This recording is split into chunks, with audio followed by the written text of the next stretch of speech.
말씀 듣는 시간입니다. 하나님 말씀은 레위기 18장 1절부터 5절 그리고 22절부터 30절까지 말씀 이렇게 우리가 함께 보도록 하겠습니다. 구약성경 173면이 있습니다. 먼저 레위기 18장 1절부터 5절 말씀 읽고 곧이어 22절부터 30절까지 말씀 읽겠습니다. 제가 먼저 레위기 18장 1절 말씀 먼저 읽겠습니다. 여호와께서 모세에게 말씀하여 이르시되 너는 이스라엘 자손에게 말하여 이르라. 나는 여호와 너희의 하나님이니라. 너희는 너희가 거주하던 애굽 땅의 풍속을 따르지 말며 내가 너희를 인도할 가나안 땅의 풍속과 규례도 행하지 말고 너희는 내 법도를 따르며 내 규례를 지켜 그대로 행하라. 나는 너희의 하나님 여호와이니라. 너희는 내 규례와 법도를 지키라. 사람이 이를 행하면 그로 말미암아 살리라. 나는 여호와이니라. 22절 제가 먼저 읽겠습니다. 너는 여자와 동침함 같이 남자와 동침하지 말라. 이는 가증한 일이니라. 너는 짐승과 교합하여 자기를 더럽히지 말며 여자는 짐승 앞에 서서 그것과 교접하지 말라. 이는 문란한 일이니라. 너희는 이 모든 일로 스스로 더럽히지 말라. 내가 너희 앞에서 쫓아내는 족속들이 이 모든 일로 말미암아 더러워졌고 그 땅도 더러워졌으므로 내가 그 악으로 말미암아 벌하고 그 땅도 스스로 그 주민을 토하여 내느니라. 그러므로 너희 곧 너희의 동족이나 혹은 너희 중에 거류하는 거류민이나 내 규례와 내 법도를 지키고 이러한 가증한 일에 하나라도 행하지 말라. 너희 전에 있던 그 땅 주민이 이 모든 가증한 일을 행하였고 그 땅도 더러워졌느니라. 너희도 더럽히면 그 땅이 너희가 있기 전 주민을 토함같이 너희를 토할까 하노라. 이 가증한 모든 일을 행하는 자는 그 백성 중에서 끊어지리라. 함께 읽겠습니다. 그러므로 너희는 내 명령을 지키고 너희가 들어가기 전에 행하던 가증한 풍속을 하나라도 따름으로 스스로 더럽히지 말라.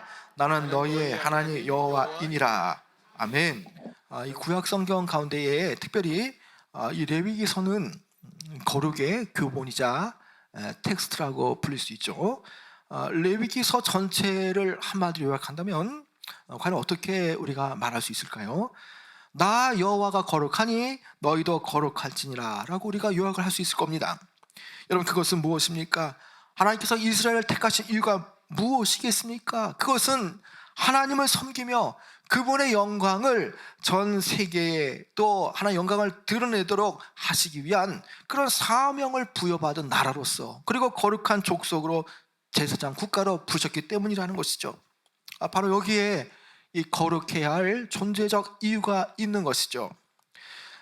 레위기서에 말하는 이 거룩의 영역은요, 비단 개인과 국가나 아니면 민족에만 국한된 것이 아닙니다. 심지어 이 거룩의 영역은요, 시간이라든지 절기 아니면 땅의 거룩을 위해서 희년법이 나타나는 것처럼 이것은 하나님의 그 모든 언약 백성들이 이 거룩함이라는 주제 아래서 모든 삶의 영역으로서 실천되어져야 할 것을 말해주는 것이죠.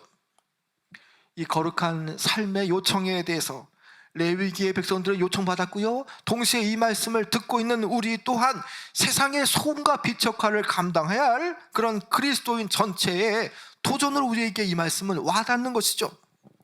자, 오늘 이 말씀은요, 이스라엘 향한 장차 들어갈 그 약속의 땅에서 어떻게 하면 그 땅에서 오랫동안 평안과 풍요를 누릴 수 있을 것인가에 대한 말씀입니다. 여러분, 이스라엘 백성들이 그 들어갈 땅에서 어떻게 하면 잘 살 수 있겠습니까? 여러분, 그 내용이 5절에 나오는데요, 여러분 5절 말씀을 한번 읽어볼까요? 5절이요. 자, 5절 시작. 너희는 내 규례와 법도를 지키라. 사람이 이를 행하면 그로 말미암아 살리라. 나는 여호와이니라. 자, 여기에 보면요, 내 규례와 법도를 지키라. 사람이 이를 행하면 어떻다고요? 그로 말미암아 살리라라고 말씀하죠. 하나님이 정해주신, 하나님께서 명령하신 규례와 법도를 지키고 이행하면 살리라라는 것입니다. 살리라. 자, 그런데 이스라엘이 가나안 땅에 살기 위해서 선행되어져야 될 그런 조건들이 있죠. 자, 그 내용이 3절과 4절에 나오는데, 여러분 3절과 4절도 같이 한번 읽어볼까요? 시작. 너희는 너희가 거주하던 애굽 땅의 풍속을 따르지 말며 내가 너희를 인도할 가나안 땅의 풍속과 규례도 행하지 말고 너희는 내 법도를 따르며 내 규례를 지켜 그대로 행하라. 나는 너희의 하나님 여호와이니라. 자, 3절에 보면요, 애굽 땅의 풍속을 쫓지 말고 앞으로 들어갈 미래에 가까운 그 땅에 들어갈 이 가나안 풍속도 규례도 행하지 말라라고 명령하시죠. 또 4절에 보면 하나님의 법도와 규례를 지키라라고 말씀합니다.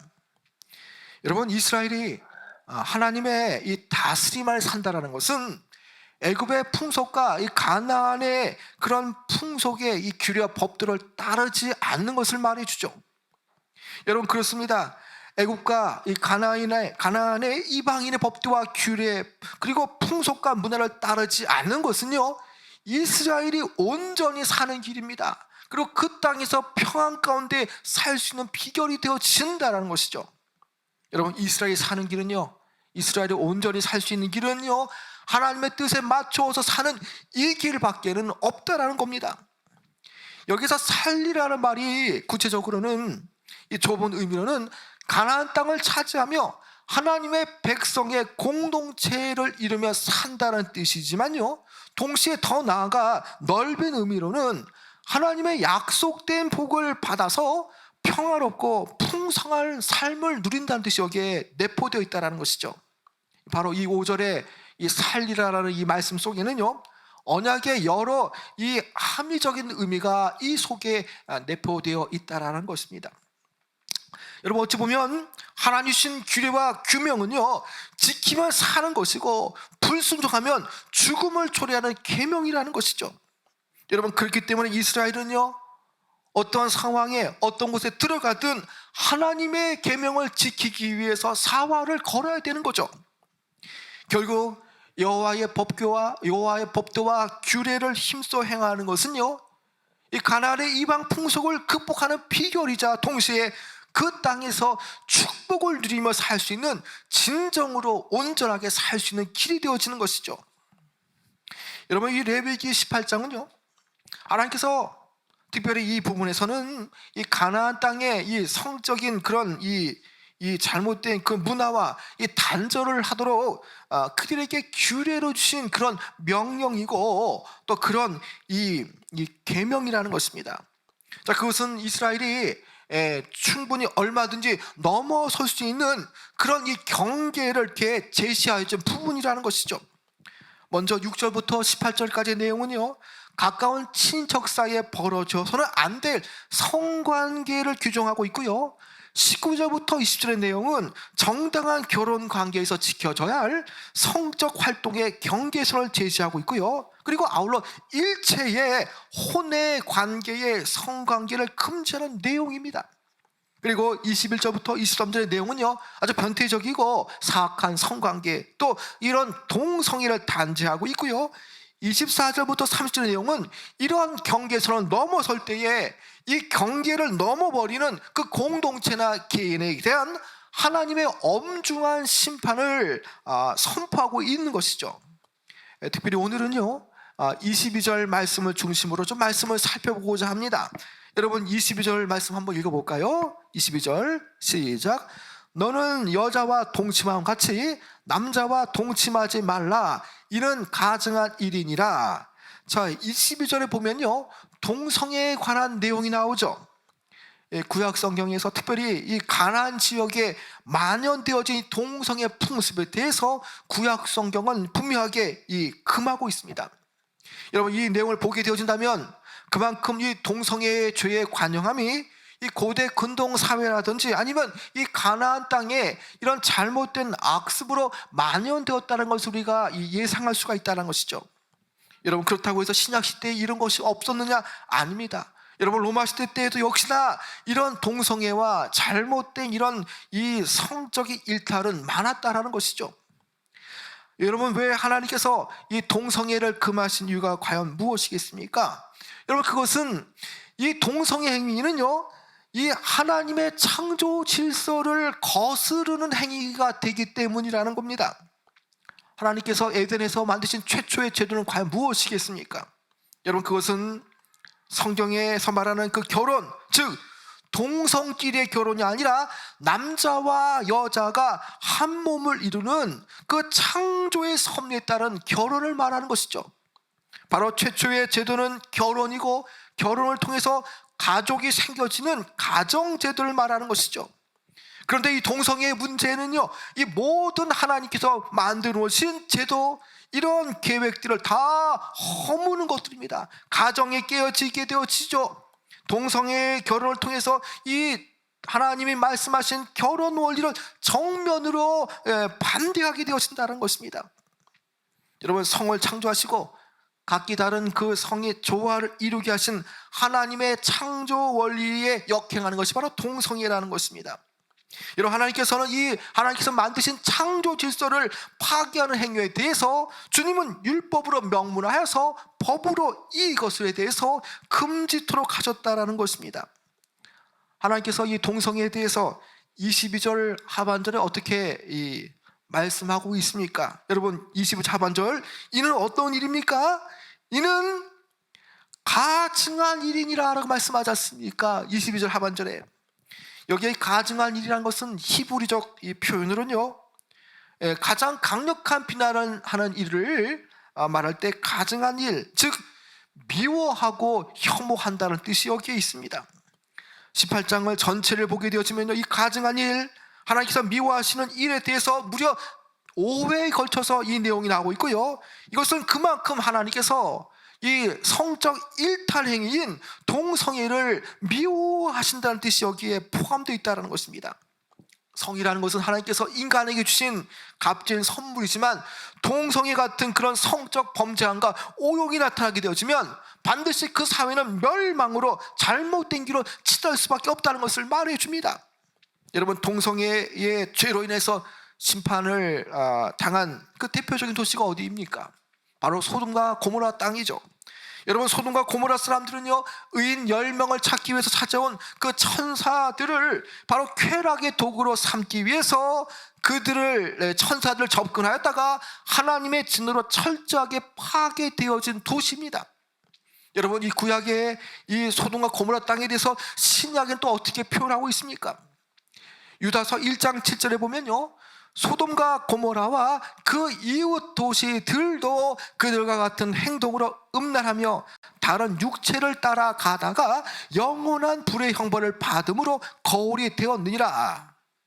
여러분, 이 소돔과 고모라 뿐만 아니라 이 소돔과 고모라에 악했던 동성애 문화가 인근 도시로 이것이 범람해 들어갔고, 이 소돔과 고모라의 동성애의 음란한 문화를 이 주변 도시들이, 이웃 도시들이 따라가다가 결국에는 영원한 형벌을 받았다라고 유다서의 유다가 말하지 않습니까?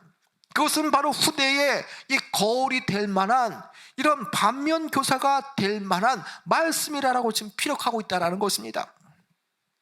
여러분, 24절부터 30절까지의 내용을 보면요, 가나안 지역의 이 동성애를 포함한 여러 잘못된 성적인 죄들에 대해서 그 죄의 결과에 의해서 그 땅이 어떠한 영향을 미쳤느냐라고 말씀 이제 하고 있는데요, 여러분 다 읽을 수 없지만 여러분 27절 읽어볼까요? 27절이요, 시작. 너희가 전에 있던 그 땅 주민이 이 모든 가증한 일을 행하였고 그 땅도 더러워졌느니라. 여러분, 이 모든 가증한 일 때문에 그 땅이 어떻게 됐다고요? 그 땅이 더럽게 되었다고 말합니다. 더럽혀졌다고 말하는 것이죠. 가나안 땅 거민들이 행하는 그런 잘못된 동성애를 비롯한 성적인 문란한 죄로 인해서 그 땅이 더러워졌다고 말합니다. 옛말에 하나를 보면 둘을 안다는 말이 있지 않습니까? 여러분, 불법적 성관계로 스스로 더럽혀진 이 가나안 족속들을, 바로 이 모습이 바로 이 가나안 땅의 영적인 현재의 모습이라는 것이죠. 27절 그리고 그 앞에 24절과 25절의 공통점은요, 그들의 성적인 가증스러운 일로 인해서 그 땅도 더러워졌다라고 말씀합니다. 여러분, 이 땅이 더러워졌다라고 말하니까 그 땅이 실제적으로 위생적으로 불결하거나 뭐 환경적으로 더러워졌다, 뭐 그런 뜻은 아닙니다. 여러분, 땅도요 하나님께서 창조하신 거룩한 창조물입니다. 하나님의 소유가 되어지죠. 그런데 그 땅이 더러워졌다는 사실, 그런 동성애의 문화로 인해서 땅이 더러워졌다는 것은 거룩하신 하나님의 관점에서 그것이 이렇게 평가되어진다는 것을 말하는 것이죠. 여러분, 또 28절에 보면요 또 어떻게 말합니까? 여러분, 28절 한번 읽어볼까요? 시작. 너희도 더럽히면 그 땅이 너희가 있기 전 주민을 토함같이 너희를 토할까 하노라. 자, 이 그들에게 이 경고의 말이죠. 그 이스라엘에 앞서 살았던 그 가나안 주민들이 더럽혀졌기 때문에 그 땅이 토하여 버렸다는 말씀처럼 너희도 더럽히면 그 땅이 너희를 토하여 버릴까 하노라, 토할까 하노라라고 말씀하죠. 여러분, 이 표현은 땅을 마치 의인화시킨 표현인데요, 이 가나안 땅의 이 거민들의 그런 이 안 좋은 풍속, 성적인 죄가 너무나 추악해서 마치 고래가 요나를 토해내듯 사람을 토해내 버리겠다는 뜻입니다. 하나님께서 그 땅에 대해서 인간의 형벌을 그 땅에 이 내리심으로 말미암아서 그 더러워진 땅을 정결케 하시기 위해서 결과적으로 땅으로 하여금 부정한 것들을 밖으로 토해내듯 그 땅 거민을 토하여 내겠다, 쫓아내버리겠다고 하시는 말씀이라는 것이죠. 여러분, 이런 내용을 우리가 생각한다면 왜 24절에서 하나님께서 가나안 족속들을 향해서 쫓아내야 할 족속들이었는가, 그렇게 주님께서 쫓아내야 할 족속들인가 또 명명하셨는가에 대해서 우리가 이해하게 되어지죠. 여러분, 이 말씀은 반드시 이스라엘이 영적 거울로 삼아야 할 말씀입니다. 앞으로 이스라엘이 가나안 땅에 들어가게 될 겁니다. 그런데 그들이 가나안 땅에 들어가게 되어질 때는 가나안인들과의 만남이 주어지게 될 텐데, 그들 앞에 땅에 이 주인이었던 가나안인들이 가증스러운 동성애 등등의 성적 일탈의 풍속에 빠져서 스스로 더럽혀질 때에 그 땅에서 살지 못하고 토해내버리듯 땅이 쫓겨나게 되어진다는 그 경고를 이스라엘은 들어야 하는 것이죠. 그래서 하나님께서는 너희도 그와 같이 더럽히면 가나안 거민들이 그 땅을 토해내듯이 너희도 토해내 버리겠다라고 말씀하십니다. 여러분, 바로 이것이 무엇입니까? 이스라엘이 평생에 간직해야 하고 명심해야 될 말씀이라는 것입니다. 여러분, 그렇기 때문에 그들은 장차 들어갈 약속의 땅에 들어갈 때는요, 가나안 사람들과 본질적으로 다른 그런 성경적 가치관과 세계관을 가지고 살아야 되는 거죠. 땅을 더럽혔던 이방인의 가증스러운 그런 행실을 따르지 않고요, 하나님의 율법을 순종하며 그리고 하나님의 규례와 법도를 따르는 것에 가장 최우선을 두어야 됩니다. 그리고 오직 하나님 말씀대로 순종하는 것, 그 길만이 그 땅에서 온전히 살 수 있다는 것, 그 길만이 그들의 생존을 보장받을 수 있다는 길이라는 것을 그들은 알아야 되는 것이죠. 여러분, 그뿐만이 아닙니다. 29절에 보면요, 더 심각한 선포가 이어지게 되어지죠. 29절에 보면요, 이 가증한 모든 일을 행하는 자는 그 백성 중에서 끊어지리라. 여러분, 그 백성 중에서 끊어지라는 말은요, 문자적으로 처형될 것이고 끊어지라는 뜻입니다. 육체적인 죽음의 형벌만이 아니라 이스라엘이 가지고 있던 그 하나님께로부터 부여받은 모든 권리와 자격마저도 박탈당할 것을 말하는 것이고요, 뿐만 아니라 장차 그들은 영적인 죽음에까지도 이르게 되어질 것을 경고하는 말씀이라는 것이죠. 여러분, 이처럼 레위기서는요, 이 성적 일탈과 동성애 타락에 대해서 이제 이 18장 끝절에 보면요, 엄중한 심판의 경고로 마무리되어지게 되어지죠. 여러분, 오늘 우리가 이 레위기 18장의 말씀을 대하면서 여러분, 오늘 이 시대와 레위기의 말씀을 우리가 비교할 때 얼마나 다르게 가고 있습니까? 잘못된 동성애가 인권이라는 이름을 하여서 지금 이 포괄적인 차별금지법이라는 이름으로 법제화되려는 상황 속에 있습니다. 간음, 간통, 변태적 성행위 등만이 문제가 되는 것이 아닙니다. 이런 동성애, 이런 차별금지법 이런 것이 제정되어질 때에 결국에는 가정에 대한 근본적인 철학과 가치관이 흔들어지게 되어지고요, 많은 유럽의 나라들처럼 동성애 평등법, 차별금지법이 통과되어진 나라들처럼 이제 이 제3의 성을 인정하게 되어지고 남자와 남자, 여자와 여자가 결혼하게 되어지는, 그것을 인정하게 되어지는 동성 간의 결혼도 합법화될 수 있는 여지가 충분히 있다라는 것입니다. 여러분, 우리는요, 동성애가 아니면 동성결혼이 합법화되어질 이런 혼돈 속에서도요, 우리는 분명 하나님이 제시한 가치와 기준을 가지고 살아야 합니다. 동성애나 동성애 결혼이 하나님이 원하시지 않는다라는 것, 그것이 성경에서 말하는 것이라고 우리는 말할 수 있어야 되는 것입니다. 여러분, 하나님은요, 자연 질서와 법칙을 창조하신 것만이 아니라는 것입니다. 하나님께서 인간의 몸과 영혼을 만드실 때에 어떤 식으로 그 최상의 몸과 영혼이 유지될 수 있는가에 대해서 하나님께서 가장 완벽하신 방식으로 그들에게 도덕적인 질서와 법칙도 함께 만드셨다는 것이죠. 그래서 성경을 따라 그 계시되어진 그 신적 법칙을 제대로 이해하고 하나님의 도덕적 질서를 바로 준행할 때에 우리는 이 땅을 살아갈 때에 정말 평강 가운데에 우리는 길이 살 수가 있다는 것입니다. 물고기가 물을 떠나 살 수 없듯이 우리가 하나님의 계명과 율례를 떠나 살 수 없다라는 것이죠. 하나님께서 제정하신 그 도덕적 질서와 법칙 아래 우리가 살아갈 때에 우리는 평안하게 길이 살 수 있다는 것입니다. 성경에서 인정하지 않는 그 동성애를 정상적인 사랑으로 둔갑시키는 이 시대를 보며 우리는 우리가 앞으로 이 법이 통과되어질 때에 앞으로 우리가 살아가야 할 미래가 어떻게 펼쳐질까 될 것인가에 대해서 우리는 생각해 봐야 하는 것입니다. 여러분, 그래서 악한 미래가 보이기 때문에 교회는, 성도는 가만히 있을 수가 없는 것이죠. 여러분, 자녀가 낭떠러지를 향해서 달려가고 있다면 가만히 보고만 있을 부모가 과연 어디 있겠습니까?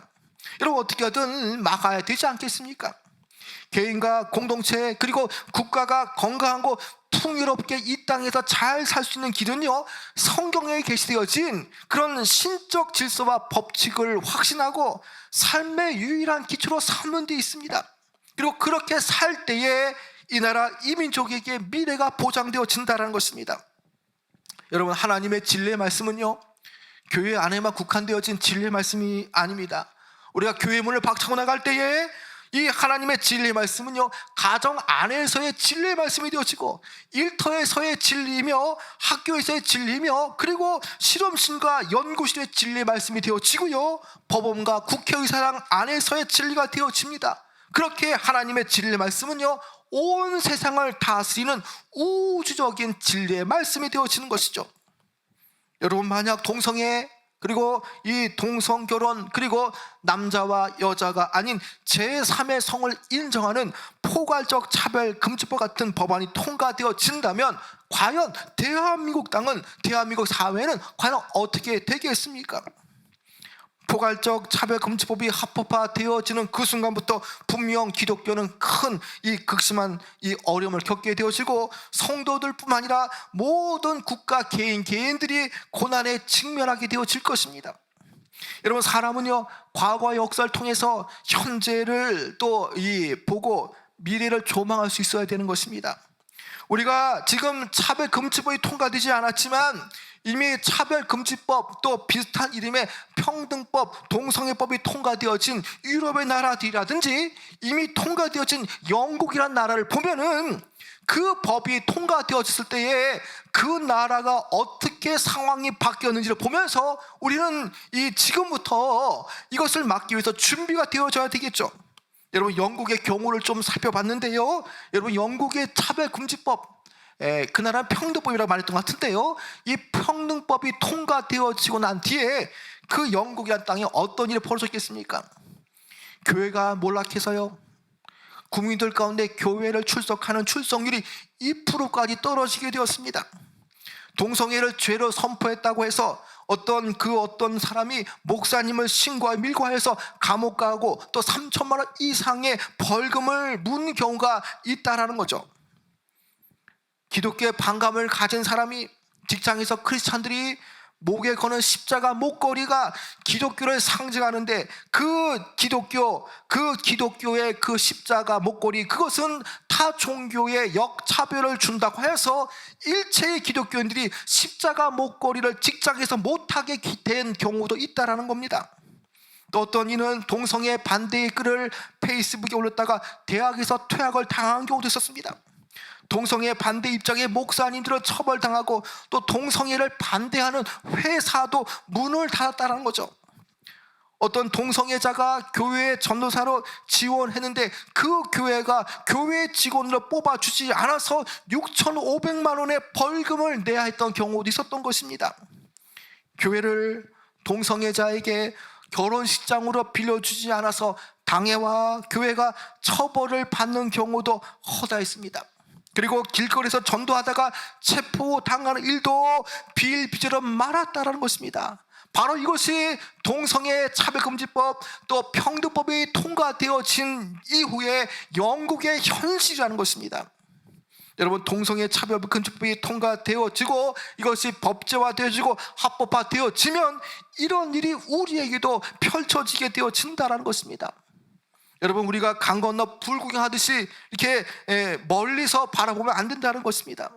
여러분, 이런 일이 영국에서 벌어졌고 유럽에서 벌어졌는데, 여러분, 어떻게 이런 일 때문에 어떻게 교회가 쇠락하지 않을 수가 있겠습니까?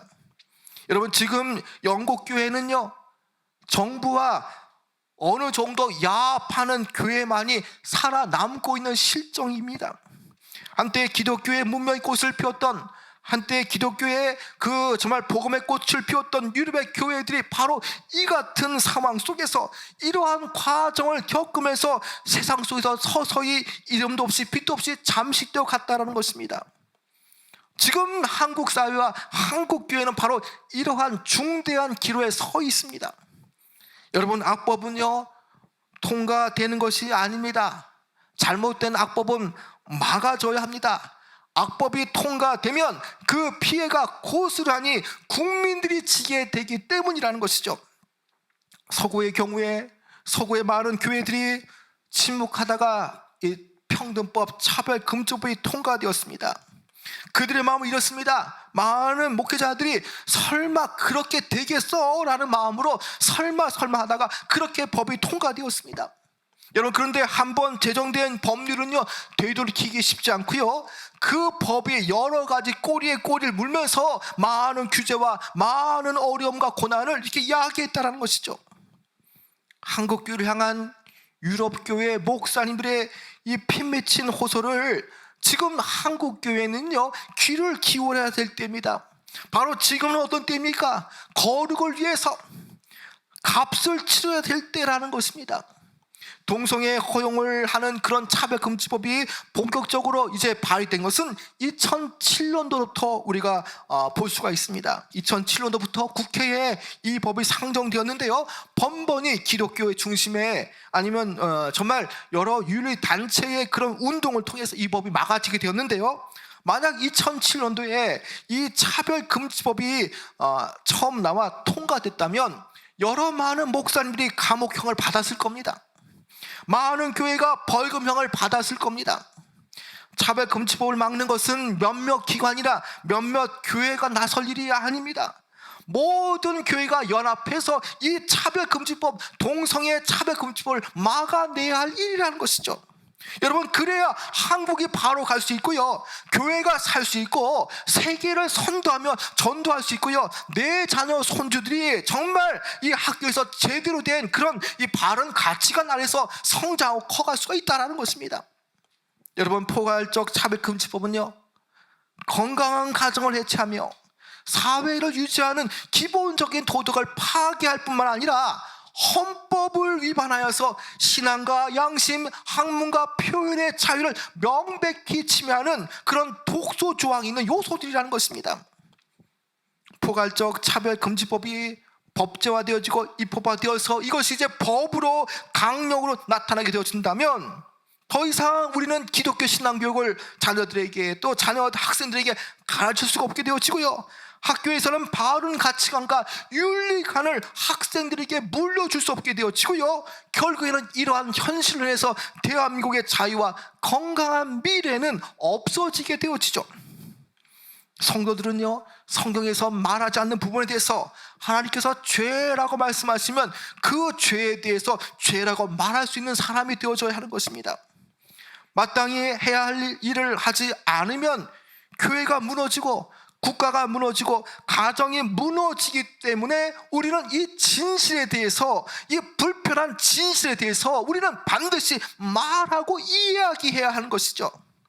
여러분, 빛과 소금의 역할이 되어진다는 것, 여러분 그것이 무슨 의미겠습니까?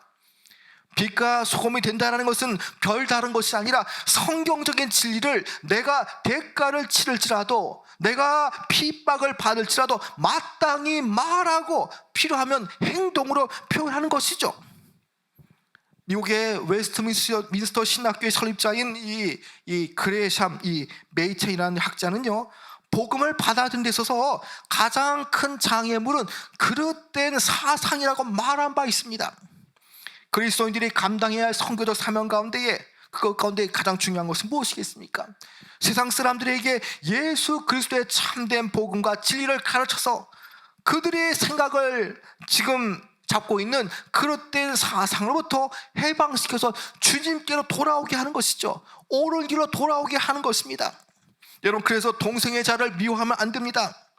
그들이 가졌던 그릇된 생각에 대해서 우리가 이것이 하나님께서 기뻐하지 않는다는 사실, 동성애가 죄가 되어진다는 사실에 대해서 그들에게 알려주고 그들에게 말해줘야만 그들이 깨닫게 되어지고 죄로부터 떠나게 되어지는 것이죠. 그들의 그릇된 생각을 이제 넘어서서 주님께로 돌아올 수가 있다는 것입니다. 여러분, 지금 동성애자들에게 필요한 자유는요, 동성애를 위한 자유가 아니라 동성애로부터의 자유입니다. 즉, 죄를 위한 자유가 아니라, 죄를 짓는 그 자유가 아니라 죄로부터의 자유, 죄로부터 떠나는 자유가 필요하다는 것이죠. 여러분, 지금 이 시대는요, 많은 이 동성애 차별금지법을 통해서 많은 사람들이 혼돈과 정말 어려움의 바다로 빠져가고 있는 그런 상황이라는 것입니다. 여러분, 이러한 성적 일탈과 동성애는요, 분명 이 레위기의 말씀처럼 하나님 주신 그 선물인 땅을 오염시키고 그 오염된 땅에 살아가는 그 사악한 그런 죄의 결과로 더 이상 거류민들이 더 이상 살지 못하고 토해져 버리고 또 영적인 멸망으로 치닫혀지는 그 사실한 것을 우리는 깨닫게 되어지죠. 여러분, 바로 이것이 무엇입니까? 우리가 복음을 전하고 내 자녀 손주들이 이 땅에서 안녕을 구가하며 잘 살 수 있는 것, 바로 이것이 바로 동성애와 차별금지법을 막아야 할 바로 이유가 되어지는 것이죠.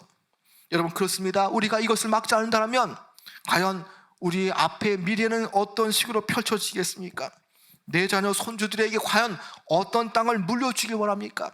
정말 우리는 이 시대를 바라보면서 우리 교회가 또 특별히 성도들이 많은 사람들을 옳은 대로 돌아오게 해야 할 그 사명, 바로 잘못된 것에 대해서 그것이 잘못되었다, 그것은 정말 하나님이 기뻐하지 않는다는 사실을 우리가 알려주어서 그들이 주님께 돌아오며 그리고 그럴 때 사상에서 떠나도록 하는 것, 바로 우리에게 주신 그런 교회의 사명이고 성도의 사명이라는 것입니다.